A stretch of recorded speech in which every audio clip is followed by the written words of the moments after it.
اخبار ايه يا عم؟ طلعت بلاوي يا ابو عبد الله. ربك كريم. طلعت حتى زوجتي وانت بالكرامه تقول ما توقعت الامر هذا يصير. ما بحياتها قال ما صار عمرها يعني فوق ال40، قالت ما صار معي كذا. اي طب والله. ارتاحت الحمد لله. ارتاحت وجهها صفا و افتكرتها. ولا انا مش واخد بالك منك، مين انت؟ ايه لا، اليوم الصباح سوتها وجيتها قالت يا اخي ارتحت وشفتها تغيرت الامور. عرفت علي؟ واليوم بالليل سوينا والامور يعني شوي طيبه طيبه حيل. ورحت جبت الحمد لله. حق علبة شفت كولا الكبير. ايه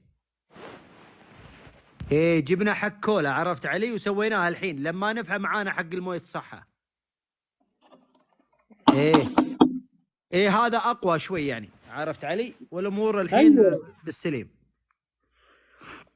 بس الحمد بس لله. عندي كان بس عندك ايه يا عندي ابو طلال؟ النظام الغذائي يا ابو، عندي كان النظام عندك ايه يا ابو الغذائي. طلال؟ كان عندك ايه ها، يا ابو طلال؟ كان عندك ايه؟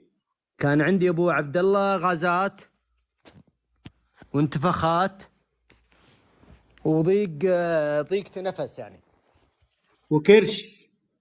وكرش خفيفة، وكان عندي شوي اكتئاب يعني، ما مزاجي ما في أمور مو حلوة كانت تجيني. كيف مزاجك رايق دلوقتي يا ابو طلال؟ لا الحمد لله، الأمور تغيرت، الأمور شوي هدت شوي يعني هذا لك. هدت يعني، وصار عندي حركة شوي زيادة. ان شاء الله تبقى زي الفل. تمشي بقى إيه، على بس النظام عندي الغذائي. بس عندنا والنبي. الحين القهوة نستخدمها مع النظام العلاجي ولا نوقفها؟ انت عملت كم يوم؟ 3 ايام ولا 3 مرات؟ لا سوينا 3 مرات الحين، خلاص الحين من بكرة يصير ثلاث اعمل مرات 3 ايام، 3 ايام، مره قبل العشاء ومره قبل الفطور. حلو. وبعد كده وانت بتمشي على نظام الغذاء الصحي، بتاكل فاكهه، بتاكل سلطاتك، بتاكل اكلك الطبيعي. فاهمني؟ انا موضح كل حاجه عن النظام. لا لا وبحمل لا لا. فيديو دلوقتي عشان مم. ينزله بكره على الايه، عن النظام الغذائي الصحي مم. كامل. لا ابو عبد الله، قصدي القهوه، نشرب قهوه بعد مع النظام الغذائي ولا نوقف القهوه بعد؟ لا انت مش هتشربها يا ابو فهد، يا ابو طلال.